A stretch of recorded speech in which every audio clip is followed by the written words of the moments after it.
Mirë se erdhet në Open Podium. E ftuara sonte është Lediona Lame. Mirë se erdhe Lediona.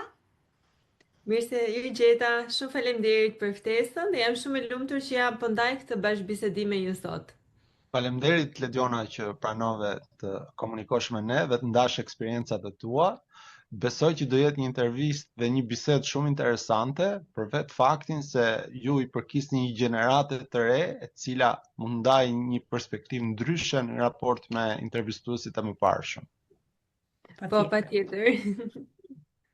Atëherë, të lutem na bëj një prezantim të shkurtër për veten, Po, patjetër. që dëgjuesit të krijojnë një ide për sa i përket backgroundit tuaj profesional dhe akademik. Po, patjetër. Unë jam Lediona Lame, vi nga Shqipëria, por aktualisht jam duke jetuar në Londër. Në fakt dëshiroja ta nisja me pjesën e studimeve të mia. Kam ndjekur studimet bachelor në degën informatikë ekonomike në Universitetin e Tiranës. Më pas në vitin 2018 kam përfunduar dhe studimet master në POC të deg. Gjatë kohës së studimeve kam nisur dhe eksperiencën time të parë të punës në një kompani IT-e si zhvilluese, eksperiencë kjo e cila u ndoq më tej nga eksperiencat të tjera të ngjashme në po të njëjtën industri. Gjatë kësaj kohe, duke qenë se unë jam një person tepër e apasionuar pas inovacionit dhe sipërmarrjes, kam qenë një pjesë aktive e ekosistemit të sipërmarrjes në Shqipëri dhe kam marrë pjesë në aktivitete të ndryshme, trajnime të ndryshme për sa i përket sipërmarrjes dhe inovacionit. Gjatë periudhës së Covidit, mendoj se ishte momenti perfekt që unë të gjitha këto njohurit e marra gjatë këtyre aktiviteteve të vija në zbatim dhe gjatë kësaj kohe unë lançova dhe startupin tim.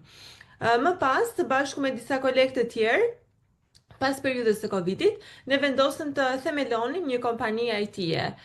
Pas 2 vitesh vendosa të shkëputesha nga kjo sipërmarrje për të ndjekur një sfidë të re, që ishte diçka plotësisht e re për mua, në një institucion akademik.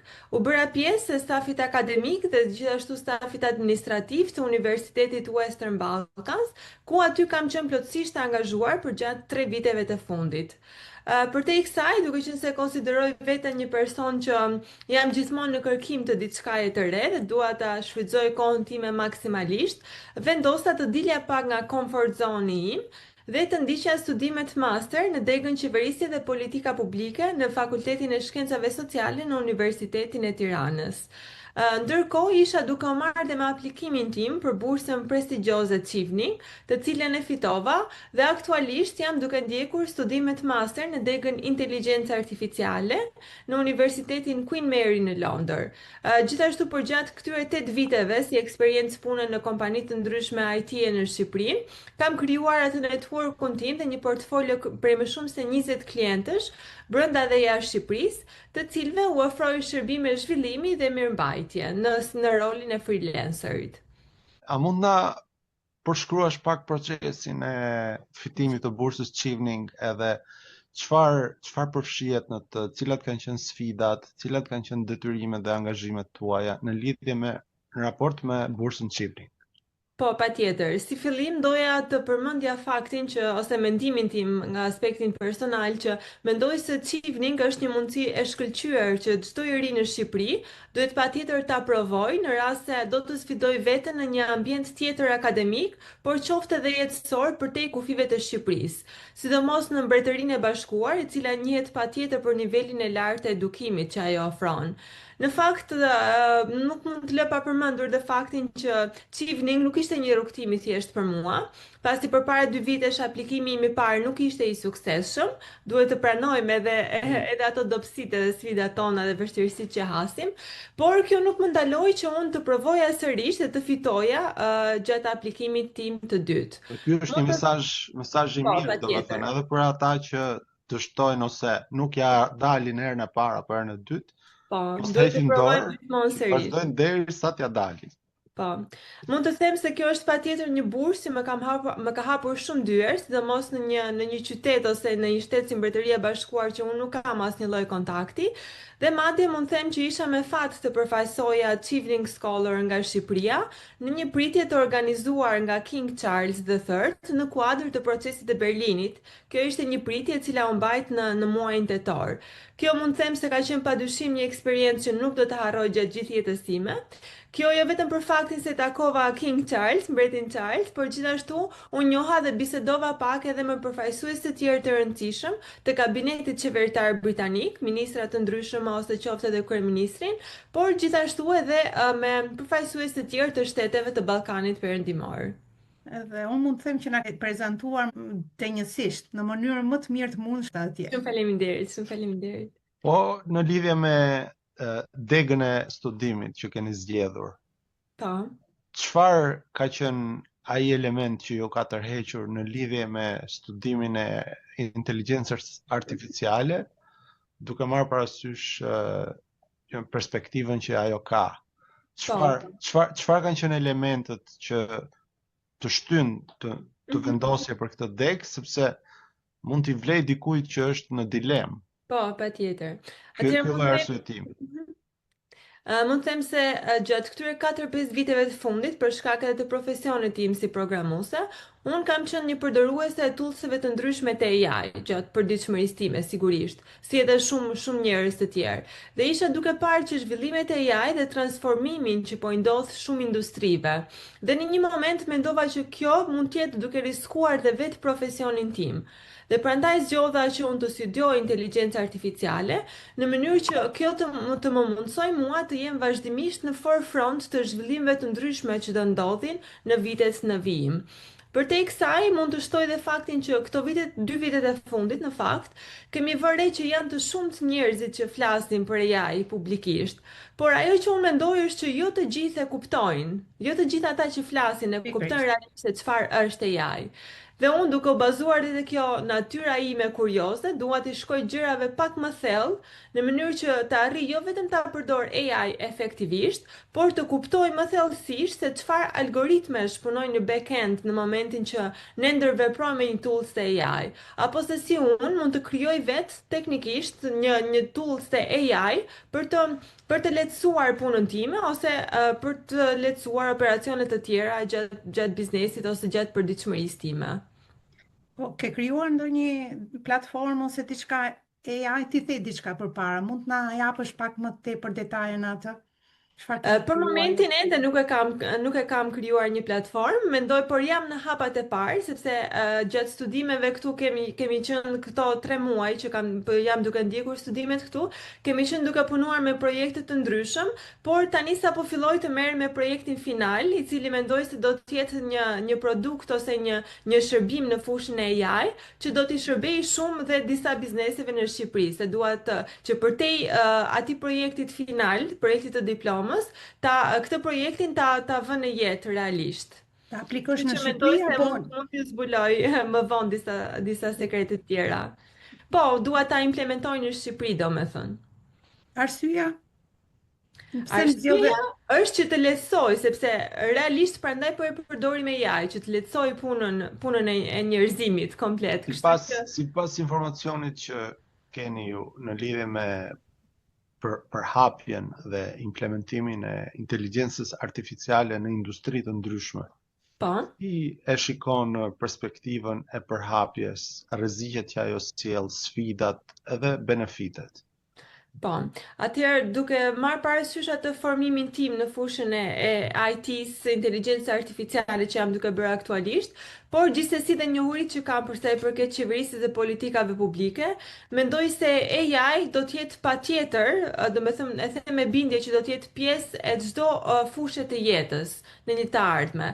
Realisht ne duhet ta pranojmë që AI është mes nesh, domethënë sfida e njerëzimit sot nuk është a duhet ta adoptojmë AI po ose jo, por se si ta bëjmë këtë proces në mënyrë që të rrjedhë sa më lehtë dhe të jetë diçka sa më e sigurt për të gjithë njerëzimin, sigurisht. Sepse ne themi që inteligjenca artificiale ka vetëm mundësi. Okej, kjo është shumë e mirë, por përveç mundësive ne duhet të arrijmë që të vlerësojmë objektivisht të mirat që ajo na sjell, por gjithashtu edhe dobësitë që ajo ka. Pra, a jemi ne të gjithë gati që ta kuptojmë ose ta përqafojmë AI? Mendoj se jo të gjithë janë gati, sidomos ato profesione që realisht nuk kanë njohuri për sa i përket, ose nuk vinë nga një fushë teknologjisë së informacionit. Por ajo që unë mendoj është që nuk është asnjëherë vonë për të investuar në njohuritë tua, në gjëra që kanë të bëjnë me AI. Dhe këtë mund të thoja, për shkak gjithashtu për sa i përket rreziqeve, mund të ketë shumë rreziqe. Rreziqet që mund të vinë që nga korruptimi i të dhënave, që mund të vinë nga çështja e sigurisë të dhënave, që ne kemi hasur disa probleme me këtë, sidomos në Shqipëri. Por gjithashtu unë mendoj se tepër thelbësore në këtë moment, sidomos për sa i përket integrimit të inteligjencës artificiale në institucionet publike, gjë që qeveria shqiptare është duke investuar shumë së fundmi, mund të them që shumë thelbësore është hartimi i ligjeve, rregullave dhe standardeve të qarta, që në mënyrë që kjo të gjëja integrimi i AI të funksionojë ashtu siç duhet. Gjithashtu shumë e nevojshëm është dhe trajnimi vazhdueshëm i punojësve të administratës, dhe përtej kësaj dhe ajo çështja që përmenda pak më parë që është shumë sensitive është çështja e sigurisë të dhënave, që sa të sigurt do të jemi ne që të dhënat tona ruhen apo për konfidencialitetin e tyre. Desha ta bëjmë këtë pyetje, po ma bëj përgjigje. Nëse jam ndjeni, po përhapet kudo kërkesa e digital ID, pra identiteti digital. A mendon se kjo ka rreziqe për shembull në lidhje me atë paketën e implementimit që çdo qeveri po merr, siç e përmendet edhe ju qeveria shqiptare po ndërmerr masa? Po, patjetër. Unë mendoj se dhe ne jemi duke shkuar në të njëjtën rrugë, le të them, ose në të njëjtën drejtim me të gjitha politikat e Bashkimit Evropian, që është duke e integruar AI dhe me pjesën e politikave dhe qeverisjes publike. Por sigurisht që mund të ketë rrisje. Ashtu siç kemi ne risk për shembull që të dhënat tona së numri i telefonit të na përgjohet dhe gjëra të tjera, ashtu mund të ketë edhe rrisje për shembull që kredencialet tona, për shembull shenjat e gishtave ose gjëra të tjera që edhe të mund të na përdoren. Kështu që kjo është ajo, duhet gjetur, siç e thash pak më parë, duhet bërë ai hartimi i ligjeve, standardeve dhe rregullave dhe duhet gjetur ajo balanca midis të mirave dhe të këqijave, pra përdorimi të kësaj në të mirën tonë, por gjithashtu duke mbajtur në atë balancë sa mos të kemi rrisje për çështjen e të dhënave tona konfidenciale. Duke qenë se ju studioni tashmë dhe e analizoni përhapjen e inteligjencës artificiale në shumë dimensione, cilat mendon që janë industritë apo sektorët e tregut të punës që do preken më shpejt dhe më fuqishëm dhe më afër nga kjo përhapje dhe nga ky përqafim i një teknologjie revolucionare? Po, patjetër. Unë mendoj që në fakt pjesa e industrisë teknologjisë së informacionit është ndikuar tashmë nga kjo pjesë, Coding, për shembull, coding është një Po, besoj. pikërisht, patjetër, po. Kemi parë që shumë nga kompanitë e mëdha, shumë nga kompanitë e mëdha vitet e fundit kanë reduktuar numrin e stafit, pra kanë hequr punonjës nga puna, programues nga puna, për shkak se shumë nga detyrat ose proceset që ata bënin, fare thjesht mundën ta automatizoheshin përmes toolseve të AI. Kështu që kjo ka ndikuar padyshim në industrinë e teknologjisë së informacionit. Gjithashtu industritë të tjera mund të jenë ndoshta edhe industria e financës ose industria ligjore, po, por kjo gjithashtu duhet jetë pak toolset ose teknologjia AI që përdoret për te kësaj, mendoj se duhet jetë personalizuar për çdo shtet, duke qenë se dhe kuadri ligjor është shumë i veçantë dhe shumë i customizuar për çdo shtet të caktuar. Me gjithë të eksperienca që ke, Lediona, a mund të krijosh një paketë për qeverinë shqiptare për ruajtjen e privatësisë të këtyre dhënave dhe mund ta propozosh? Po, mendoj se po. Me të gjitha njohuritë që unë do marr deri në përfundimin e studimeve, mendoj se do kthehem në Shqipëri, domethënë me shumë propozime në mendje, kështu që edhe do t'i bëj gjëra konkrete, kështu që pse jo, sigurisht. Atëherë mbetet për tu parë, të lëm kohës, nëse do të arrish t'ia dalësh edhe t'i kthesh idetë në propozime konkrete projektesh. Po, se mundësi patjetër mund të jenë pafund, nuk po them që mund të implementojnë të gjitha, por gjithmonë duhet t'ia nisim nga diku, kjo është ideja. Edhe unë mendoj se ka nevojë për një figurë kaq të përgatitur, qoftë edhe në Shqipëri, ka shumë të përgatitur, po besoj se nevojitet figura jote andej, qoftë edhe për qeverinë shqiptare, sepse të rinj si puna jote na duan sot.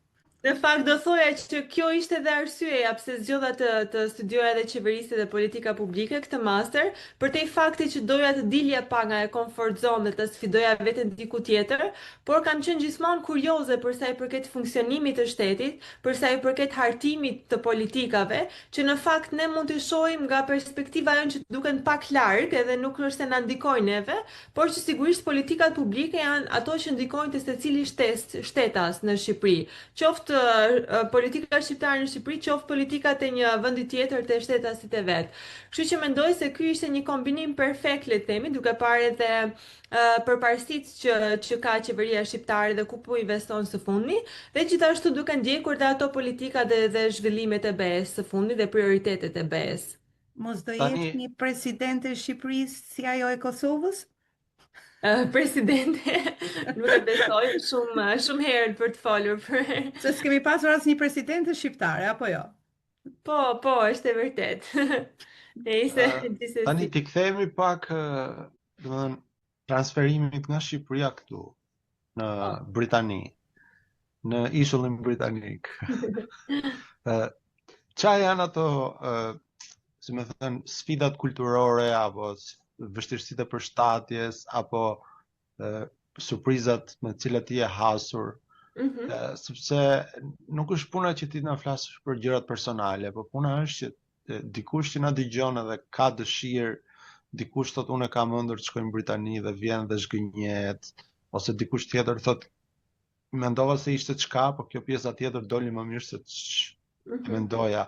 Domethënë çfarë një person që do ishte në hapet e tua një vit para, çfarë duhet përgatitet psikologjikisht që të presi në lidhje me realitetin kompleks, jo vetëm shkolla.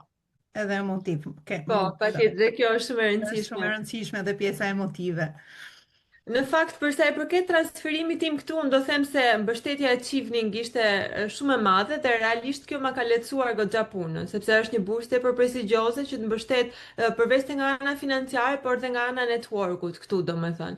Por për te kësaj do thoya që në fillim, para se të vija këtu, e mendoja si diçka shumë të vështirë, domethënë, që do ishte shumë e vështirë për që unë të adaptohesha ashtu si duhet apo të krijoja atë përditshmërinë time këtu. Por në momentin që erdha këtu, muajin e parë, domethënë e gjeta veten shumë lehtësisht të integruar me gjithçka.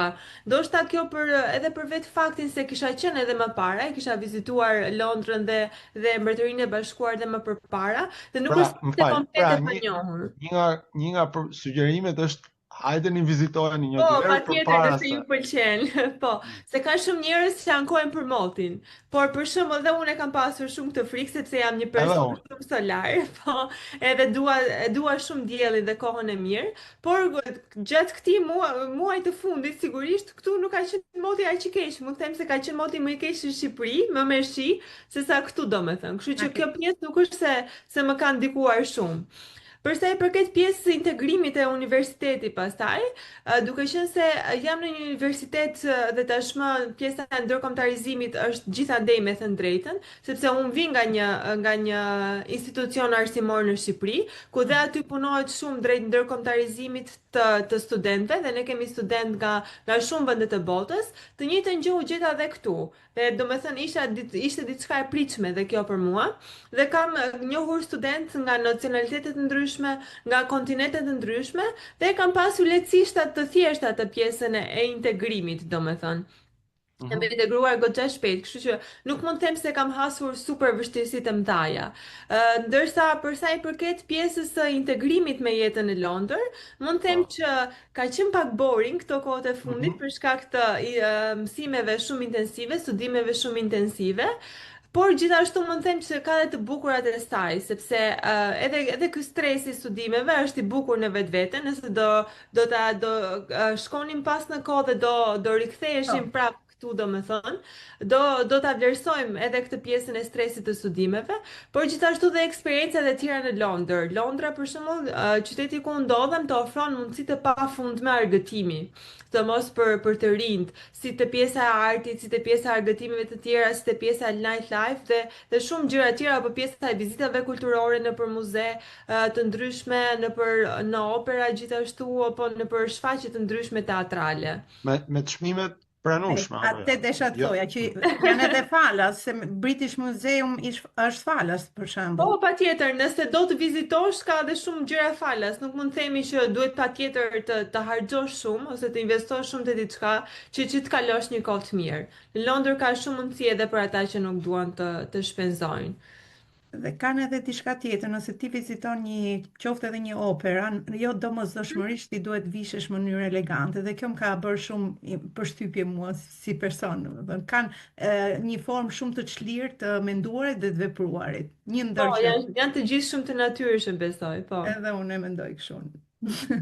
Jam popull pas saltanete.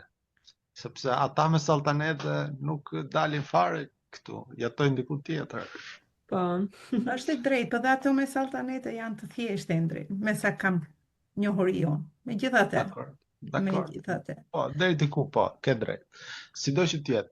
Ta pyesim Vazhdo Erzarta. për sa Po, i përket që mësimdhënies, mund ta flasis në aspektin e studentit. Si mendon pasur një pedagoge të re si puna juaj dhe me një eksperiencë kaq të madhe, që vjen nga fushat ndryshme, po dhe nga tregu i punës që e ke krijuar të vetë. Po, patjetër. Atëherë do thoya që këto 3 vitet e fundit në Universitetin Western Balkans, eksperienca ime ka qenë e shkëlqyer, sepse për te i pjesës se kam qenë pjesë e stafit akademik, si asistent lektor në Fakultetin e Ekonomisë, Teknologjisë dhe Inovacionit, kam mbajtur edhe rolin e project manager në departamentin e programimit, kështu që ka qenë një larmishmëri gjërash dhe unë jam një person që dua të bëj shumë gjëra në të njëjtën kohë, sepse unë mërzitem kur bëj vetëm një proces të caktuar pune, kështu që ka qenë me vërtet një eksperiencë që më ka vlerëtur shumë, por edhe më ka rritur shumë, edhe mua. Duke qenë se unë në të njëjtën kohë që jepja informacion studentëve të mi, gjithashtu rritesha edhe vetë duke marrë dhe nga studentët dhe ata eksperiencat e tyre dhe ata duke ndarë me mua ato problematika që ata hasnin. Sepse realisht fusha e IT-s është një industri le të themi që të jep mundësi që të punosh edhe ndërkohë që ti je duke studiuar sigurisht, apo të punosh remotely. Dhe shumë herë ne kemi ndarë dhe eksperiencat e mia për studentë apo dhe eksperiencat e tyre profesionale të punës. Dhe e mira e të pasurit një lektor që ka edhe eksperiencë në fushën e IT-s, mund të them që unë jam munduar që gjithmonë të jap studentëve të mi jo vetëm njohuri teorike, sepse realisht vetë në vitin 2016 e kam vuajtur shumë këtë pjesën e kalimit nga auditoriumi i universitetit në tregun e punës, sepse realisht kuptova që kompanitë e punës nuk janë duke kërkuar 100% ato që unë kam mësuar. Ndoshta edhe në ato vite kurrikulat kanë qenë pak të vjetruar dhe nuk kanë qenë të updateuara, sepse ne po e shohim dhe tani që teknologjia ecën me hapa shumë të shpejt. Dhe jam munduar që çdo informacion teorik që të jap studentëve të mi, ta lidh me diçka praktike, me një teknologji ose me një platformë që ata do ta përdorin në tregun e punës, dhe që do t'ju shtoj vlerë portfolios ose CV-s të tyre. Përveç kësaj, jam munduar që të angazhoj edhe në projekte reale, që do të thotë që projekte reale duke i ftuar ata në internshipe të ndryshme apo duke i sugjeruar edhe në eksperienca pune. Dhe e mira ka qenë që studentët kur të përfundojnë atë programin bachelor nuk do kenë vetëm një diplomë, por gjithashtu ata do kenë edhe një portfolio tashmë të krijuar të punimeve dhe projekteve të tyre të ndryshme. Dhe kjo mendoj se është gjë shumë e mirë dhe në fakt këtë e kam krahasuar dhe me studimet që jam duke ndjekur aktualisht, për shkak se këtu një modul nuk shumica e moduleve që jam duke ndjekur këtu nuk është se vlerësohen vetëm në bazë të një provimi final, siç e kishim të gjithë para shumë vitesh besoj, por vlerësohet hap pas hapi nga puna që ti bën për një projekt të caktuar, për një temë të caktuar. Dhe kjo është një projekt që ty do të vlejë nesër pas nesër, sepse ti shkon në një kompani në intervistë pune dhe thua që un kam bërë konkretisht këtë gjë. Nuk thua vetëm që un kam mësuar këtë nga çështja teorike, në aspektin teorik, por edhe kam implementuar këtë platformë përmes kësaj teknologjie ose kësaj zgjidhje teknologjike. Do me thënë ti ke sjell mendsinë, vetëm diçka Endri, se më bëri shumë përshtypje dy gjëra. E para ke qenë me mundësinë e kurrikulumit dhe aplikimit në Londër, sepse edhe në Europë nuk është ndiqet kjo metodik, është teoria kryesisht, jo praktika, kurse këtu të përgatisin për punë, qoftë edhe nga çdo lloj fushë, siç tha dhe ju, dhe gjëra tjetër shumë e bukur që the, u mërzitën po të bëj një punë. Jemi të njëjta shumë në këtë, se shumë më pyesin pse bën disa gjëra, sepse më lodh rutina, nuk më pëlqen të bëj një punë, prandaj faleminderit për këtë, se për këtë mendim shumë i këndshëm. Plotësisht. Tani, ju keni qenë studente në Shqipëri normalisht, tashmë edhe në Britani, edhe pedagoge në Shqipëri. Qa ka Akademia Britanike ekstra të ndryshme në raport me atë që ofron një program akademik shqiptar, apo qoftë edhe ndoshta evropian, që e bën të veçantë? Çfarë është ajo added value që quhet për këtu? Ose çfarë nuk, mas edhe nuk mund të mos ketë, por ta themi domethënë që. Po. Në fakt, krahasuar me eksperiencën time si pedagoge dhe krahasuar me eksperiencën time si studente këtu në Queen Mary, mund të them se është ndjekur pak a shumë, ose unë kam ndjekur pak a shumë të njëjtën çështje, duke qenë se të njëjtën metodik, le të themi, duke qenë se edhe te Universiteti Western Balkans ata ndjekin një metodik që quhet Education Practice Integrated Curriculum. Pra janë shumë të fokusuar te praktika. Të njëjtën gjë unë kam ndjekur edhe këtu, sepse jam duke bërë projekte të ndryshme që të vlerësohen për një modul të caktuar. Përtej kësaj doja të përmendja që gjithashtu është shumë e vlerë pjesa e burimeve që ti i jep studentit, pra referenca të ndryshme, burime të ndryshme informacioni, ose sasia e bibliotekës ose e gjithë artikujve shkencor që ti mund të aksesosh përmes kredencialeve të tua si student, për shembull, i Queen Mary. Këto do vlerësoja si dy nga çështjet ose nga ato avantazhet, le të themi, e studimit këtu.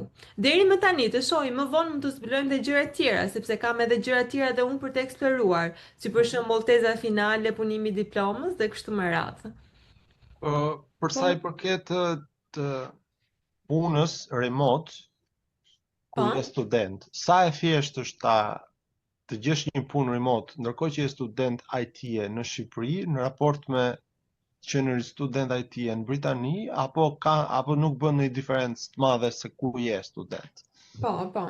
Pyetje shumë e drejtë. Në fakt, unë mendoj se kudo që është një person, mund ta gjej, nëse e kërkon shumë diçka, mund të gjej patjetër një mundësi. Sigurisht që mundësitë në Londër janë shumë herë më shumë të mëdha se krahasuar me Shqipërinë.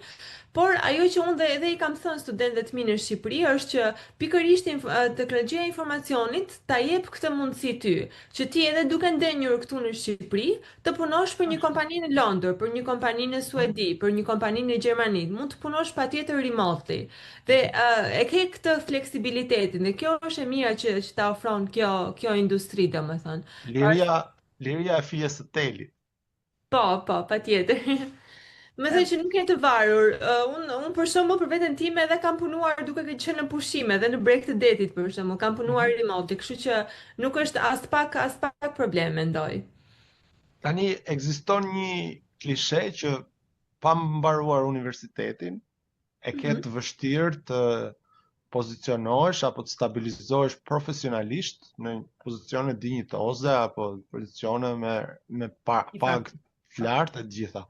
A mendon se kjo është e vërtet, edhe a ka opsione tjera alternative, të paktën qoftë edhe në fushën ku ju studioni apo keni eksperiencë? Se mbase nuk është e nevojshme të shpenzosh kaq shumë kohë dhe energji për një degree, bachelor degree apo master, kur fare mirë me një trajnim të shkurtër mund të pozicionohesh në mënyrë optimale. Ka të shumë njerëz që e kanë zgjedhur këtë lloj rruge. Por gjithsesi unë mendoj se edukimi ose të pasurit një diplomë të jep edhe disa informacione të tjera shtesë që dhe jo vetëm gjëra teknike, jo vetëm ato hard skills, por edhe soft skills në të njëjtën kohë. Për sa i përket pjesës a është e vështirë të gjesh një punë ndërkohë që ti je duke studiuar, unë mendoj se në kohën që ne jetojmë nuk është as pak e vështirë. Unë mendoj se një student që është ende student, si qëllim kryesor duhet të ketë marrjen e njohurive praktike. Nuk duhet të ketë njohuri rrogon, se kemi edhe të rinj për shembull, që kërkojnë rrogë me shifra marramëndse, duke marrë parasysh faktin që ai nuk ka asnjë eksperiencë pune të mëparshme. Po mirë, por nuk Nuk I vjen faj dikujt që është ambicios ta. Jo, mund të jetë ambicios, po varet edhe në aftësitë e tij, sepse do të jesh realist. çdo kompani ty të vlerëson nga added value që ti i shton kësaj kompanie. Dakor, po nuk është tregu ai. Nuk është tregu ai që determinon faktin nëse ti ke vlerë apo jo. Pra, ai filani e provon me kërkesa shumë të larta, nuk I funksionon, fillon I ul kërkesat avash avash. Po mirë, ajo është po, nëse do të humbasi kohë, okay, atëherë. Po unë mendoj se shumë e rëndësishme në fillim kur ne përballemi me tregun e punës është që ne të marrim ato njohuritë praktike dhe të marrim eksperiencën e punës. Dhe jo vetëm rroga, duhet të jetë ajo fokusi kryesor I njerëzve. Për shembull, unë kur kam dalë nga auditoriumi, unë nuk kam kërkuar një pagë, madje kam qenë edhe në pjesë internshipi. Më kupton? Një internship si fillim jo të paguar dhe pastaj të paguar. Me thënë kjo është shumë normale që të ndodhi. Edhe është shumë e rëndësishme që të ndërtosh skills dhe aftësitë, sepse vazhdo shkolla, vazhdon besoj edhe mbasi ke marrë diplomë. Po, patjetër. Mos vitet e para të punës. Ja, flasim për rastin tim, domethënë që unë jam ende duke studiuar sepse ndjej që teknologjia e informacionit dhe kjo industri po ecën me ritme aq të shpejta sa ne nuk po e kuptojmë dot, por që duhet ta ndjekim nëse duhet të jemi relevant me ato njohuritë tona në këtë lloj industrie. Po, kam përshtypjen që domethënë inteligjenca artificiale ka dalë nga industria e telekomunikimit, e information technology. Po, patjetër, programimi. Dhe është po prap kjo industria e programimit që po penalizohet më shumë nga inteligjenca artificiale. Po, është. Sepse nuk mund ta mbash ritmin aq shpejt. Po, pikërisht nuk mund ta kufizosh, kjo është ideja. Nuk mund ta ngadalësosh dot. Pikërisht pra, ajo ecën me ritme shumë të shpejta dhe ti për të qenë relevant në treg duhet mbash ritmin e zhvillimit të teknologjisë. Edhe duket ndonjëherë sikur programuesit ose inxhinierët e informatikës kanë punuar aq shumë për të krijuar një inovacion si inteligjenca artificiale që do t'i zëvendësojë ata. Pikërisht pra, pikërisht. Kështu që kjo është edhe një vetvrasje që ka kryer. Po, pikërisht, ka të mirat e veta për të dhënë. Dhe shumë njerëz thonë tani që ne jemi duke përgatitur njerëz, dhe jemi duke përgatitur të rinjt me ato profesione që pas 5 ose 10 vitesh nuk do ekzistojnë më. Dhe kjo është pak e trisht realisht, kështu që unë mendoj se universitetet në këtë pjesë duhet të luajnë një rol shumë të rëndësishëm dhe të arrijnë që t'i updatojnë kurrikulat e tyre me të njëjtin ritëm që po avancon sot teknologjia. Ne kemi bërë një pyetje edhe më përpara me Endrin në intervistë tjetër. A mendon se do të ketë universitet të rregull me pedagog me të njëjtin sistem që ekziston tani mbas disa vitesh apo do të jetë gjithçka në formë elektronike? Do t'i zëvendësoj AI? Në fakt, Covid ishte një periudhë sfide që na e mundsoi pak të çështjen dhe përhapjen e gjithë working remotely ose teaching remotely, por mendoj se 100% AI nuk do mund ta zëvendësoj dot, sepse realisht AI është një lloj toolsi që mund edhe të mendoj ose të veproj pa u ndikuar nga një input njerëzor, por gjithsesi mendoj se nëse duam të rrim brenda asaj njerëzores, është patjetër dhe ajo human touch që duhet gjithmonë, domethënë. Kështu që nuk mendoj se 100% do zëvendësohet kjo gjëja. Sepse si thash edhe më parë, nuk janë të rëndësishme vetëm ato hard skills, por janë edhe të rëndësishme edhe soft skills, edhe komunikimi, edhe teamwork dhe gjërat të tjera.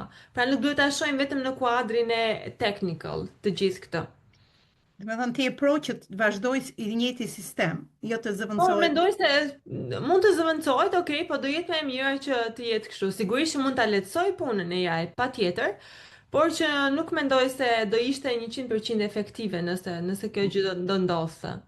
Kur dikush graduohet mbas bursës Chevening dhe mendon, domethënë, atë vazhdoj të investoj që të jetoj edhe të gjej punë në Britani apo të kthehem në Shqipëri.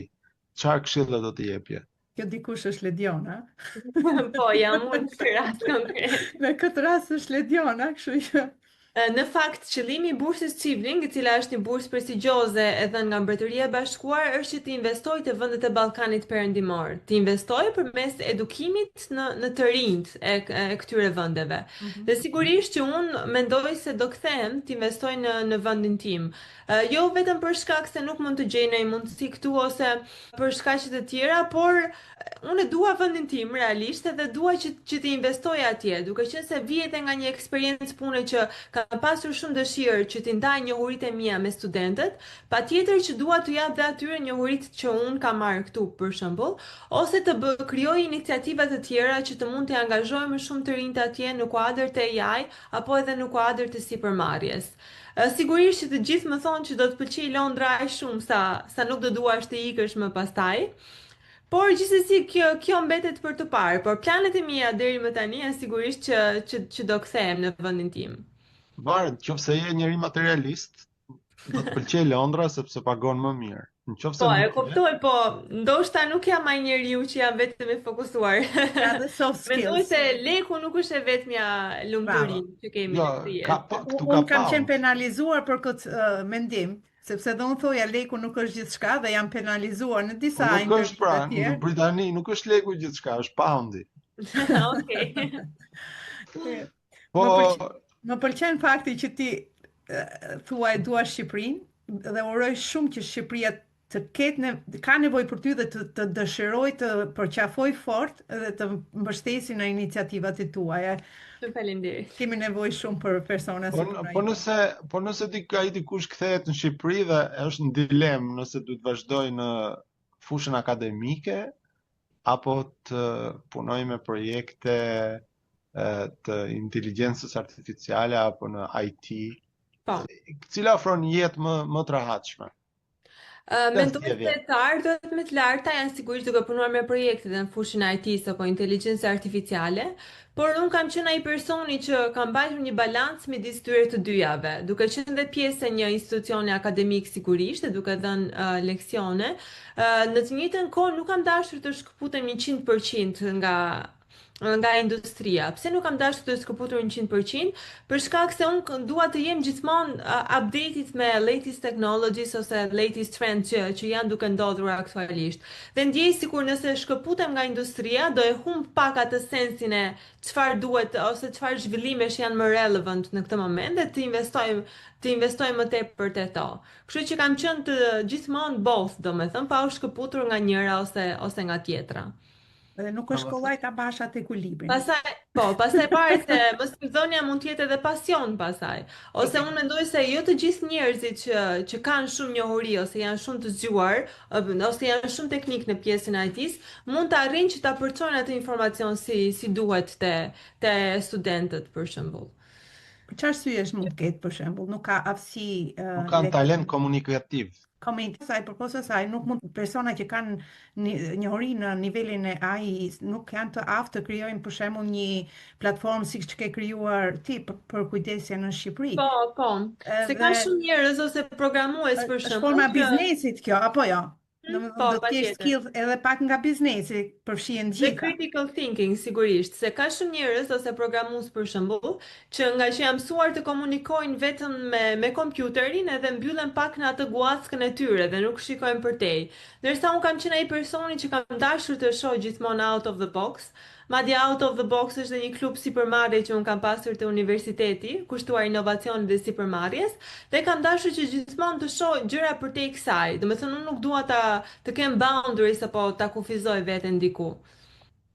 Që e më e bukur që mund të kërkoj një njeri, të jetë i lirë në mendim, veprim dhe në shprehinë e vet, domethënë që të ndjehet i realizuar dhe atë të arrijë, dëshiron të arrijë. Dhe gjëja më e bukur është që ti ke synime, ke qëllime dhe besoj se do t'i arrish me patjetër. Kush është final goal? Domethënë ja i arrite këto, po çfarë vlerë kanë? Final goal. Kjo është pak pyetje e vështirë.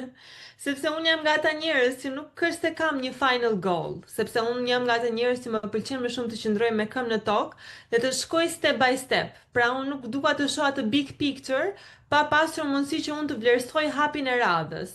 Dhe mendoj se kjo është gjëja më e mirë, duke u rritur dhe duke u zhvilluar në mënyrë inkrementale. Kjo është një femër e zgjuar, flet vetëm një femër shumë e zgjuar. Më falni se ndoshta prononcohem pak kështu, po është për te gjërave të rëndomta kësaj jetës që unë duhet të jem dikushi, unë do e bëj këtë për këtë Po, arsye. patjetër. Më lej pa fjalë, nuk kam që të shëdoj më. Jam shumë dakord me Shumë mendimin faleminderit. tënd. Mos ka Endri ndonjë pyetje tjetër? Jo, më tepër që ta fokusojmë bisedën në formë bashkëbisedimi në lidhje me potencialet dhe me perspektivat e karrierës Po, dhe profilizimet që mund të marrë dikush që kryen studimet ngjashme me ju. Më thënë, dhe këto besoj që do t'i vlejnë atyre që na dëgjojnë, që mund të jenë qoftë edhe në dilemë, por qoftë edhe janë në proces vendimarrje, domethënë se si mund të profilizohen, apo qoftë edhe të informohen se çfarë premisash apo potencialesh të ofron një kualifikimi i ngjashëm me tuaj për të profilizuar në periudha afatmesme apo afatshkurtër në industrinë respektive. po. Ka në fakt një sër profilesh ku mund të investohesh që ti të arrish të jesh relevant në tregun e punës nëse ti ke mbaruar studimet në AI, duke filluar që nga data analyst, duke vazhduar me data engineer, AI engineer dhe shumë profile të tjera të ngjashme. Por data analyst mund të jetë ajo që është më pak më lehtë për t'u arrirë, le të themi, nëse ti sapo ke dal nga bankat e shkollës. Është më kollaj Pastaj për të nëse futur këmbët në Po, pastaj nëse ti do të investosh të ty të pëlqen diçka tjetër për shembull, mund të pëlqejë edhe pjesa e këtyre ethics, etikave për shembull, ose se si implementohet etika në pjesën e kuadrit ose se si implementohet AI në pjesën e kuadrit ligjor. Ajo mund të jetë patjetër edhe një fushë tjetër. Kjo varet shumë nga interesat e studentëve. Për shembull, unë gjatë eksperiencës time të punës i kam këshilluar studentët e mi që nuk është nevoja që ti të jesh 100% ekselent në gjitha fushat ose në gjitha lëndët që ne kemi. Mjafton që ti të shohësh disa gjëra, disa profile, ose të njohësh disa software ose teknologji të ndryshme dhe ti të arrish të kuptosh se ku e gjen ti veten më tepër dhe aty të investosh më shumë. Dhe të thellosh më shumë njohuritë tua në atë fushë të caktuar. Nuk është e thënë që ti të jesh një excellent ose me 10 ose me distinction everywhere. Pra, nota nuk është kriter për të progresuar në karrierë. Të paktën në Shqipëri unë mendoj se nuk është plotësisht një kriter kryesor nota. Në Londër kam kuptuar që disa kompani mund ta kenë si kriter realisht, por ndoshta mund ta kenë si kriter nëse ti nuk ke një portfolio të plotësuar, le të themi. Po, nëse ti ke një portfolio të plotësuar, që ke punuar në projekte të ndryshme, ke arritur shumë gjëra me ato informacionet e tua praktike, nuk mendoj se nota do të jetë relevant në këtë pjesë, sepse ti tashmë ke punuar dhe njeh të gjitha ato teknologjitë që tregu i punës po kërkon. Çfarë kërkojnë studentët shqiptar mbasi mbarojnë studimet? Pyetja e parë dhe pyetja e dytë. Unë kam lënë Shqipërinë shumë kohë më përpara dhe që një periudhë që sistemi arsimor në Shqipëri nuk funksionoi pothuajse fare. Si është brezi i ri? Mësojnë, kanë dëshirë, domethënë të eksplorojnë, të bëjnë të njëjtat zgjedhje që keni bërë dhe ju? Po, në fakt ka akoma shumë llojshmëri studentësh. Pra, ne kemi ka dhe nga ata studentë që janë shumë ambiciozë. Ka nga ata studentë që më kanë ardhur në vitin e parë të studimeve, domethënë, dhe më thoshin na sugjeron një gjë ku mund të aplikojmë për punë sepse duam të punojmë dhe këtë andej. Ndërsa ka studentë që në vitin e tretë të studimeve që janë të kënaqur me atë diplomën që ata marrin dhe më pas do mendojnë për gjëra tjera. Po ndërkohë që nuk e di që këto 3 vite që tashmë kaluan, ata mund të shfrytëzonin ato për të krijuar atë portfolion e tyre. Kështu që ka shumë lloj studentësh, por gjithsesi nuk mund të them se niveli është, domethënë është plotësisht i dobët, as pak nuk mund ta them këtë. Ka studentë shumë të mirë, ka studentë mesatar, ka gjithashtu edhe studentë të këqij, domethënë. Varet nga ajo që ti kërkon. Ose për shembull ka nga ata studentë që kanë ardhur nga një eksperiencë pune, janë duke punuar aktualisht, por nuk kanë atë luksin që të përkushtohen shkollës 100%, sepse janë edhe duke punuar aktualisht, kështu që rezultatet e tyre mund të mos jenë në 100% aq të mira sa ata do dëshironin. Por gjithsesi ata janë të pozicionuar në një industri të caktuar dhe din tashmë se ku duan të arrijnë. Janë të qartë për atë çka do të arrijnë. Ekziston industri në Shqipëri që mund të punësojnë këto studentë apo Po, patjetër, mund të themi se industria e AI ose industria e information technology së fundmi është zhvilluar duke u zhvilluar shumë edhe në Shqipëri, sepse kemi goxha kompani të mira që janë dhe shumë të mëdha që ofrojnë paga tepër konkurruese, që ofrojnë shërbime outsource për kompani shumë gjigante ose shumë të mëdha dhe shumë prestigjioze që ndodhen jashtë, si për shembull në Amerikë ose ndodhen në Angli ose ndodhen në Suedi apo Gjermani. Kështu që kjo mendoj se është një gjë shumë e mirë pasi ata punonjës nuk është se mësojnë me disa, le të themi, prioritete ose disa standarde ose rregulla të tjera punësh, duke qenë se ai informacioni paraprak ose fillestar vjen nga kompanitë dhe nga kërkesa e klientit në fakt që ndodhet jashtë. Kështu që unë mendoj se jemi duke jetuar në një botë me no boundaries. Dhe kështu që mund të punojmë patjetër për kompani të ndryshme dhe të marrim dhe të japim më të mirën në këtë marrëdhënie pune. Të rrim pak e kjo bota pa kufi, për sa i përket tregut punës, ndoshta për një industri caktuar, për si kjo që po bisedojmë. Cilat janë, sipas informacionit që mund të keni, cilat janë profilet e punës kryesisht, cilët studentët kanë mundësi t'i gjejnë duke jetuar në një shtet tjetër. Pra mund t'i sigurojnë këto punëra duke jetuar në një shtet tjetër pa ndërmjetësues të kompanisë lokale. Pra direkt nga shteti A, po themi Kosova, apo Shqipëria, apo Britania, në Philadelphia, në Texas, whatever, çon si ka. Në fakt, unë mendoj se sot, duke qenë se ne kemi akses në internet, domethënë edhe mund të arrim aty ku duam, patjetër. Mund të arrim aty ku duam sepse ne kemi internet. Një raste ju konkrete për shkakun që të rinjt apo profesionistë shqiptar punojnë direkte për kompani gjermane, amerikane. Po, patjetër. Pa ndërmjetësim të një kompanie që ndodhet. Pa ndërmjetësim sepse LinkedIn është një platformë networking për sa i përket rekrutimit, gjithashtu është një platformë që është shumë e përdorur dhe në Shqipëri. Dhe aty gjen rekrutime ose job positions ose open vacancies nga kompani të ndryshme, qofshin ato në Shtetet e Bashkuara, qofshin ato në Kanada. Përveç LinkedIn, cila platformë tjetër mund të jetë? Gjithashtu, për sa i përket rekrutimit, nuk mund të them një platformë tjetër fix, nuk po më vjen tani, por gjithashtu janë edhe ato platformat freelancer, që të japin ty atë fleksibilitetin që ti të punosh me bazë projekti.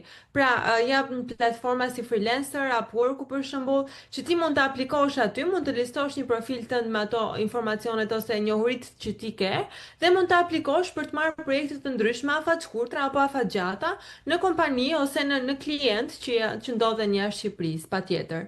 Dhe këto ka shumë njerëz në fakt, shumë të rinj që jetojnë në Shqipëri, që kanë krijuar një goxha portfolio të mirë me projekte të ndryshme në këto platforma dhe kanë arritur review goxha pozitive. Okej. Pra, domethënë ideja e pyetjes është këtu që një grup i caktuar kontingjent staff që kërkon të punësohet, si mund të arrijë që të punësohet direkt në kompani të huaja, pa ndërmjetësues shqiptar, domethënë vetëm banimin ta ketë në Shqipëri dhe punën dhe gjithçka ta kryej jashtë kufive. Po, mund të bëhesh patjetër direkt përmes LinkedIn-it me një job application, apo gjitha kompanitë kanë edhe website-et e tyre ku kanë job vacancies të listuar dhe mund të aplikojnë direkt aty dhe të ndjekin atë procesin e intervistimit, pastaj intervistimi i parë, faza e dytë e tjerë. Afërsisht, domethënë për të krijuar një ide, çfarë lloj profilesh pune kryesisht, se nuk mund të dini me detaje normalisht, po për të krijuar një ide, cilat profile pune mund të... Po, profili software developer është patjetër, ose profili quality assurance për shembull, dhe ky është një profil tjetër që kërkohet shumë, ose network engineer. Network engineer nuk mendoj se është diçka që mund bëhet remotely, por gjithsesi kjo varet nga teknologjia dhe nga struktura e IT-s që ka kompania në fjalë. Por sigurisht që së fundi kemi të kërkuar shumë edhe data analyst ose data engineer, duke qenë se AI po zgjerohet gjithnjë më tepër dhe këto profile janë shumë të kërkuara. Sigurisht mund të jenë në nivel junior, sepse dikush që ka AI nuk është se mund të ketë vetëm senior level, duke qenë se nuk ka shumë vite që është në treg, mund të ketë edhe njerëz të tillë që më përpara kanë punuar si data engineer, sidomos ata që kanë punuar në kompani jashtë, mund të jenë disa hapa para atyre që punojnë në Shqipëri në këto profile, domethënë. Ka dhe kompani nga Shqipëria që rekrutojnë jashtë, kështu që edhe kjo jemi duke parë sfundmi domethënë, qoftë edhe fizikisht kemi kompani rekrutimi që sjellin nga lindja e mesme për shembull, njerëz ka shumë raste të ndryshme, kështu që kur e thash pak më parë no boundaries si? Për çfarë lloj profesioni bëhet fjalë? Jo, në fakt e përmenda edhe për profesione të tjera, por jo posaçërisht në information technology. S'ka si tjetë ndryshe se ne kemi ministrën me AI të para në botë, apo jo? Po, patjetër. Kështu që jemi vendi më avangardë. Më eksperimental i mundshëm. E ka bërë me kostum popullor, kështu që ka hap parlamentin dhe kështu ne unë mendoj se ka vend në Shqipëri. Si çdo risi e re ose çdo inovacion, le të themi, do hasi pak ato pros and cons në momentin e fillimit, sepse unë e kam ndier edhe këtë gjën që pata shumë vështirësi në lancimin e platformës time të përkujdesja Epikal, këtij startupi që ishte realisht një shërbim digjital dhe shumë inovator. Dhe sigurisht problemi kryesor aty ishte edukimi i klientit, le të themi, ose edukimi i përdoruesit. E njëjta gjë mendoj se vlen edhe për ministrën ton diellin që kemi. Sigurisht që ka shumë njerëz që mund të jenë kundër, por duhet ta fillojmë nga diku në mënyrë që të zhvillohemi dhe të ecim tek hapi tjetër pastaj. Sepse diçka në fushën e programimit ose software development nuk mund të jetë perfekte që në fillim. Ajo shkon në incremental phase, në phase by phase duke u improve. Dakord, parimisht dakord. Puna është se ne futemi në atë që quhet ethicals, më kupton?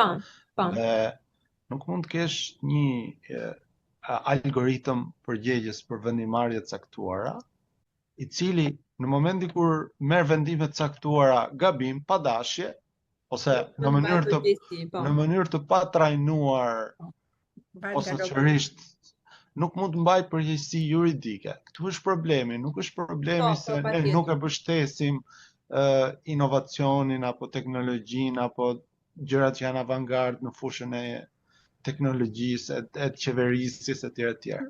Pra, e kupton domethënë diferencën dhe me këtë luhet, pastaj se thuhet që jo, po ju nuk mbështesni inovacionin. Absolutisht, puna është kush marr përgjegjësi ligjore në fund. Prandaj dhe unë e përmenda pak më parë që janë disa gjëra që duhet të shkojnë paralelisht. Pra ne kur e pranojmë AI, do ta pranojmë me të mira dhe me të këqijat e saj. Por këto të këqija duhet të mundohemi ti minimizojmë sa më shumë. Dhe e përmenda edhe kuadrin ligjor. Kuadri ligjor, të vendosja e standardeve të ndryshme, vendosja e rregullatorëve të ndryshëm, duhet të jetë patjetër të krijohet që në këtë moment. Dhe duhet të shkojë paralelisht dhe me zhvillimin teknologjik dhe me zhvillimin teknik. Duhet, po kush ta bëj? Po. Ja Lediona pra do e bëj. Sa të do e bëj, Lediona do merret me këtë punë. Po na gjën nga Shqipëria dhe thonë, no, e kemi bërë, nuk kemi nevojë, po unë besoj se nuk është në nivelin e duhur. Jo, është bërë goxha punë, por ka akoma shumë punë për të bërë. Ndaj, ka nevojë për risi, si thuati. Nuk do flasim keq për qeverisjen sunduese, sepse e vendosin Ledionën në pozita të vështira. Ne po analizojmë. Nuk duhet të vendosim ty në siklet tani, shajmë edhe të kritikojmë pa dogan. Po jo, këtu e përdorin AI edhe për platformat ndryshme në nivele qeveri, edhe në Anglisë. Kam për shembull Timbir që punon dhe ai ofron këto shërbime ndërmjet një kompanie që ekziston këtu, që do të thotë inteligjenca artificiale është dhe në Angli, por nuk e paraqesin si ministre. Po pra nuk merr vendime ekzekutive. Po, nuk merr vendime ekzekutive, po është në shërbim të personit. Shërbim le tjetë në rregull, pikërisht është në shërbim, logjika ajo është që ajo bën të gjithë data analizon gjithë datët dhe nxjerr përfundimin. Pastaj ndërmjet personave që drejtojnë një projekt o diçka tjetër, vendosin. Sepse si theti janë dhe soft skills Po, është edhe ajo që thash shumë pak më parë që pavarësisht se ne themi AI do na zëvendësojë të gjithëve, është gjithmonë ajo human touch që duhet. Pikërisht, që mu më Sepse pëlqen shumë. jemi ne të cilët ata që duhet ta orientojmë AI në të mirën dhe tonë dhe të gjithë njerëzimit, padyshim. Edhe Perisi që do të vi patjetër, sepse uroj të Dhe ekzistojë kjo human touch. një pyetje pak më personale. Të kthehemi pak procesit të transferimit në Britani. Me këto që keni parë dhe eksperiencën që keni konkretisht, jam dakord që ju jeni me bursë Çifling edhe mbulohen shpenzimet e gjitha nga bursa. Po. Në qoftë se nuk do ishit me bursë Çifling, do të pagonit nga xhepi gjitha shpenzimet perspektive. Po. Dhe ta krahasoni këtë që merr këtu me atë që merr në universitetin, qoftë edhe universitetin ku keni punuar ju, qoftë edhe universitetet tjera në Ballkan. A do ja vlente ajo, sipas mendimit tuaj, do ja vlente ai shpenzim, ai kontribut financiar për të marrë këtë lloj kualifikimi këtu, apo me pak përshtatje mund ta marrësh këtë informacion dhe eksperiencë me kosto shumë të ulta diku tjetër qoftë edhe në Universitetet të Shqipërisë? Jo, patjetër unë mendoj që të pasurit një edukim në Mbretërinë e Bashkuar është diçka dhe një yll në CV le ta quajmë të tillë, domethënë, për kudo që ti do shkosh, qoftë edhe nëse kthehem në Shqipëri, qoftë edhe në çdo shtet tjetër, sigurisht. Por mendoj që a do ja vlente nëse do kthehesha në Shqipëri? Po, raport me përfitimin. Po, patjetër. Kjo varet, sepse varet dhe çfarë kërkon personi realisht vetë. Kërkon që të kenë atë pagën e lartë, sepse unë ta kem pagën e lartë në Shqipëri dhe duke punuar për një kompani këtu në Britani, për shembull. Nuk është as pak problem kjo gjë. Nëse do punoja në një kompani shqiptare, mendoj se paga ndoshta nuk do ishte aq e lartë sa do ishte në një kompani këtu në Mbretërinë e Bashkuar. Jo. Por gjithashtu duke menduar pastaj ajo që po mundohem të them, fal që më presa, është e kuptoj. Ka kaq të veçantë Britania me këto çmime kaq të larta dhe që s'mund ta marrësh diku tjetër, qoftë edhe në Shqipëri, sepse ky ylli i CV-s 1-2 vjet ka vlerë, pastaj shuhet si ylli. Sa të marrësh eksperiencë. Është eksperienca që eklipson yllin e CV-s. Edhe gjithashtu Indri po e nxirrte në këtë aspekt, nëse a mund ta përballojë një shqiptar dhe a ja vlen gjithë ky shpenzim, se janë goxha lek për të marrë një diplomë. Një mendimin tuaj, për shembull, për mendimin tim, unë nuk do ta kisha bë. Unë nuk do t'i kisha investuar ato lek në Britani për të marrë një copë karton që ka vlerë 1-2 vjet të para, pastaj harrohet. Megjithse e kam bërë personalisht, po të kthehesh e koha mbrapa nuk do ta bëja. Pra, po jap shembull nga vetja që po ai kartoni të dha punën, Indri, pse thua kështu? Jo, fare, s'ma ka dhënë kartonin punën. Jo, mendoj se është e vlefshme gjithsesi dhe pas 2 vitesh do jetë diçka e vlefshme. Por mendoj që kjo varet edhe nga niveli financiar i çdo familje shqiptare, sepse unë kur kam ardhur këtu kam takuar edhe njerëz që nuk janë duke studiuar pa bursë aktualisht. Por sigurisht ata i kanë mundësitë financiare që ta bëjnë një gjë të tillë. Po them pra, mund t'i kesh mundësitë, po ja vlen investimi apo është overrated. Nuk e di apo më kupton. Po, të kuptova, po nuk di si ta vlerësoj objektivisht këtë pjesë. Mund shkosh studiosh në Itali, për shembull, dhe pagesa është shumë e vogël, krahasime sa i është në Universitetin e Anglisë. Varet pastaj edhe universiteti si është rankuar, sepse edhe këtu në Londër ka universitete shumë të mirë që janë në top 10, ka edhe universitete pastaj që nuk njihen fare realisht, kështu që Po pra, po mund të jenë, po ç'a vlerë ka, se nëse ti peshohesh nga eksperienca që ke, ç'a vlerë ka universiteti mas. Po Endri, duke qenë se unë nuk kam një mendim objektiv, do të kërkoj mendimin tënd. Po ja them unë një Ledion, pastaj ta thotë Endri. I përgatit për jetën, i përgatit për punën, gjë që nuk e ka Europa. Këtu nuk janë vetëm teori, këtu janë praktik, këtu mund shkojnë kompani të mëdha të bëj eksperiencë. Edhe mëson shumë gjëra. Në kimi, të fusin që ti për shembull punon dhe kupton se si funksionon industria. Europa në përgjithësi nuk i ka. Patëm dy vende që unë kam unë kam mbaruar në Shqipëri dhe në Itali kam pas një eksperiencë, nuk e ka ekzistuar kjo, domethënë është teori Kryesisht është teori dhe një praktik në laborator ose në ambientin e universitetit. Është mendësia, përqasja dhe përgatitja për punën. Unë mendoj.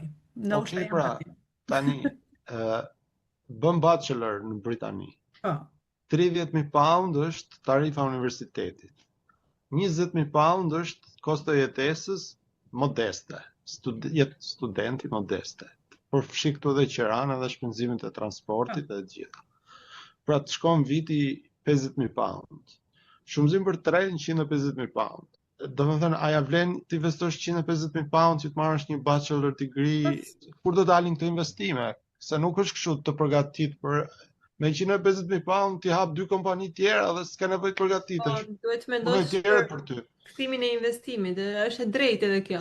Unë isha duke menduar vetëm nga që jam duke studiuar një vit prandaj, se masteri jo, 3 vjetësh minimum bachelor. Është realisht shumë, po pastaj varet edhe nga mundësitë që ka gjithë secili. Jo, mundësitë mund t'i kesh, po aja vlen ti investosh në këtë drejtim. Domethënë ishte më tepër pyetje e përgjithshme, nuk kishte lidhje me ty personalisht. Jo, e kuptoj patjetër. Thjesht për kryer një mendim, sepse shumë veta gjithmonë bëhemi zëdhënës të opinionit publik dhe kanë dilemat e tyre dhe hasen me këto tarifa galopante dhe thonë, ore, ç'a bëhet atje? Do prodhojmë arë mbasi diplomohemi, domethënë me këto çmime, se ku është qëllimi? Nese, domethënë një pyetje ishte, nuk është se ishte shumë e sikletshme. Në vend shumë për të diskutuar. Jo, nuk ishte as pak e sikletshme, thjesht rastet janë të ndryshme, domethënë. Kështu që është një diskutim shumë i hapur. Nëse nuk do ta kishe fituar bursën Chevening, do kishe tentuar shtetet tjera? Shtetet e tjera mendoj se jo. Në fakt kam tentuar edhe një bursë në Shtetet e Bashkuara, por duke qenë se kjo doli dhe nuk e ndoqa më pastaj. Por, do të thënë, zgjedhjet e mia kanë qenë Shtetet e Bashkuara ose Mbretëria e Bashkuar, kështu që. Besoj prej gjuhës apo jo? Jo vetëm për gjuhës, po sigurisht njihet edhe për nivelin e tyre të edukimit. Okay. Ata përgjigjen që bëre përpara. Tani fushë po ja lejoj Rezartës, unë ezaurova pyetjet e mia. Megjithëse mund të kenë një pyetje spontane, ishte shumë e qartë, eksplicite, to the point. Objektive si një programuese. Objektive, absolutisht. Si është veten mbas disa viteve? Mbas disa viteve, siç e thash dhe çfarë, nuk është se kam bërë një plan afatgjat, po sigurisht që pas përfundimit të studimeve do kthehem në Shqipëri. Ndoshta më e mira do të jetë që të hap diçka një sipërmarrje të timen që të ofroj shërbimet e AI. Nëse krijoj disa kontakte këtu dhe mund të përdor dhe të ofroj shërbime outsourcing për këtu, do jetë një zgjidhje shumë e mirë, le të themi, ose një diçka shumë e mirë që mund bëj. Por gjithsesi nuk do të mendoj shumë gjatë, po. Baza ngelet Tirana, apo jo? Po, patjetër. Duke qenë se unë jam shumë stabil atje dhe nuk është se më mungon ndonjë gjë, kështu që jam okay në këtë aspekt. Siç e thash më përpara, më pëlqen vendi dhe dua të investoj aty, domethënë.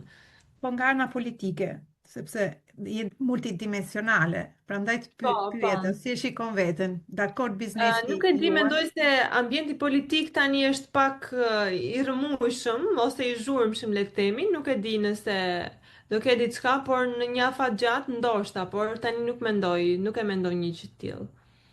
Jo, çfarë mendon nga ana politike, nga stabiliteti social ekonomik i vendit? Mendoj se i cili lidhet drejt për drejt edhe me industrinë, edhe me fondet, edhe me mundësitë, edhe me oportunitetet. Siç e thash, është pak i zhurmshëm ambienti politik, por gjithsesi mendoj se do vi një moment që do zëvendësohen shumë njerëz dhe do sillet një frymë e re në politikën shqiptare, mendoj. Se kjo duhet ndodhi patjetër, se ka kaq vite që janë figura shumë të vjetra realisht që duhet të zëvendësohen patjetër për të sjellë një frymë të re. Ka shumë të rinj që mund të kenë shumë potencial dhe mund të kenë një edukim edhe jashtë gjithashtu ose eksperjenca pune shumë të mira që mund të sjellin më të mirën dhe eksperiencave që kanë marrë jashtë dhe ta sjellin në vendin e tyre. Po kush i ndalon ata të futen? Kush i ndalon të futen tani për shembull? Kush i ndalon të futen? Mendoj se janë ata që kanë kaq vite, domethënë që që po e mbajnë atë pishtarin dhe nuk Po, nuk është populli dhe vota e tij të cilët populli është. pra, kështu që Po çfarë ndoshta s'ka pasur zgjidhje të tjera më të mira. Por mendoj që në këtë 4 vjeçar që po vjen, situata ndoshta do ndryshojë akoma dhe më për mirë. Shpresoj mos presin derisa AI ta zëvendësojë qeverinë tonë. Patjetër do ketë një rol, besoj. Po do ketë se do ikin gjithë, kështu që normalisht do zëvendësohen me. Ka dhe njerëz si puna ime që do kthehen. No worries.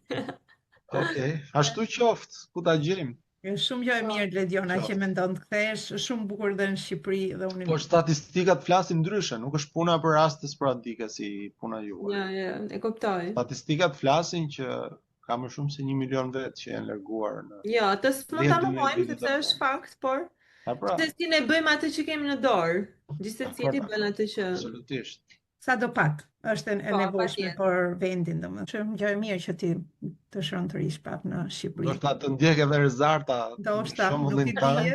Nuk i dihet. Se jo, si mungon asgjë Shqipërisë, Shqipëria është perl, apo jo? Je dakord me mua, Shqipëria është perl, për sa i përket gjithçka, të ofron gjithçka, malin, fushën, detin. Po, patjetër, kemi në pak rastueshme. Shko tani, të ofron gjithçka që nuk e ka në dorë njeriu. Ato qa ka dhe natyra qyll, i ketë gjitha. Puna është qa të ofron njeriu. Institucione, drejtësi, ligjshmëri, zbatim ligji, korrektes, mungesë korrupsioni, shëndetësi, shërbime, edukim, qa të ofron. Këto më duhen, se malë dhe fusha nuk mi ka dhënë as filani, as fisteku, janë aty. Prandaj pra kemi zgjedh ministrën e AI për kundër korrupsionit, kundër gjithave, ndërpse ankohesh djalë, vetëm ankohesh. Nuk ankova, konstatova. Ishte ankes. Gjërat do ndryshojnë për mirë, si thot Lediona. Gjërat do ndryshojnë për mirë, sepse kemi le të ecim me këtë mendim. Se nëse ikim gjithë pastaj është realisht nuk do bëhet. Kështu që. Po, dakord pra, po ata që kanë një arsye, se nuk ndjehen sigurt apo jo. Po, patjetër. Një emigrim si Lediona, jo një emigrim, një eksperiencë Lediona e preferoj dhe e këshilloj gjithë, po emigrim edhe unë kam ato perpleksitetin tim për sa i përket këshillimit, largimit nga vendi. Vendi jot ngelet, po vendi jot asnjëherë nuk e haron kudo që të shkosh, kështu që të mungon një pjesë, diçka të mungon, qoftë edhe nga familja duke filluar, qoftë edhe nga ana profesionale, qoftë edhe nga ana e temperamentit, komunikimit, nuk është e njëjtë si të shkosh në një vend tjetër. Kur emigron mëson goxha, por më tepër mëson si një eksperiencë Lediona, mendoj unë. Është më e këshillueshme dhe për gjithkënd. Nëse arrin ta bëjnë është gjë shumë e mirë. Edhe si thotë Indri, edhe në një vend tjetër edhe me pak lek, nuk jo domosdoshmërisht është Londra. Apo jo Indri? Sepse eksperienca bëhet e njëjtë. Pikërisht, domethënë në rëndësi ka që ti të marrësh një bot kuptim tjetër, edhe ti shohësh gjërat në një këndvështrim tjetër. Dhe këtë ta mundson lëvizja përkohshme. Po pra, të rritesh si person, dhe këtë ta mundson lëvizja e përkohshme në një realitet tjetër ku ti duhet përballesh me qoftë edhe me gjërat më elementare, të cilat nga vendi ku je i merr mirëqenia. Del nga zona komfort, sepse po ndenjë në zonën komfort, kthehemi prapë. Nuk rritesh. Kthehemi nga ajo shpreha jote e bukur që unë mërzitem atë rutinën time. Ti mund të jetosh në ar, dhe ky është mendimi im, por nuk ndjen dopamin, të duhet serotonin dhe dopamin. Çdo njeriu. Edhe po disa njerëz janë më të varur nga dopamina. Por në Mediteranës besoj jemi çik më të varur nga dopamina. Në Mediteranën. Po është me person, domethënë. Po varet çik edhe nga dielli, si jemi rritur aktiv, multitasking si thon anglez. Lediona po më tregonte në Confidence që përpos gjitha arritjeve. Po ishte në Confidence, nuk është diçka që nuk thuhet, po përpos të gjitha arritjeve që ka tani, është për kujdesur goxha dhe për motrën e vet, se mos gaboj, apo jo? Po, familje. Po, patjetër. Kështu që kjo është multitasking edhe është një karakteristikë qoftë edhe traditave dhe zakoneve tona. mbështetja familjes, unifikimi i familjes, ndryshon ndoshta me mentalitetin e vendeve të ndryshme. Prandaj them gjithmonë të mungon diçka. Mendoj unë, ndoshta unë qofsha Jo, gabuar, po patjetër, është e drejtë. besoj se ne konsumuam gjithçka. Ishte kënaqësi Lediona që të patëm sonte në këtë platformë. Faleminderit, e për mua ishte një kënaqësi shumë e veçantë. Endri, nëse ti dëshiron të shtosh diçka tjetër, jemi pritur. Jo, thjesht përfitoj nga rasti të të falenderoj, të të përgëzoj që ishe e drejt për drejt, me ide të qarta, kishe mesazhe të vlefshme, edhe që pranove t'i ndash këto mendime me ne dhe eksperiencën tuaj me ne. Faleminderit juve për këtë mundësi. Faleminderit. Kënaqësia jonë. Faleminderit. Kënaqësia Dhe jonë. ju uroj Ciao. shumë suksese në këtë iniciativë që jeni duke ndërmarrë për të promovuar të gjithë të rinjt, domethënë që edhe pse ndodhen jashtë Shqipërisë, kjo është një dritare shumë e rëndësishme për ata, që të ata të mund të shfaqin aftësitë e tyre dhe të promovohen. Edhe diçka tjetër të të përgëzoj për guximin që ke ndërmore që të të shfaqesh dhe të flasësh në kamera, sepse shumë persona janë hezitues dhe duhet marrin shembull që nuk ka asnjë gjë të keqe që Po, të patjetër. bëjmë një bisedë të relaksuar për të ndarë eksperiencën. Por mund t'i ftojmë edhe të rinjt shqiptar në fushat të ndryshme të na bashkohen nëse kanë dëshirë. Ne jemi Po, të hapur, Endri, apo jo? Patjetër. Kënaqësi Lediona, faleminderit. Shumë faleminderit.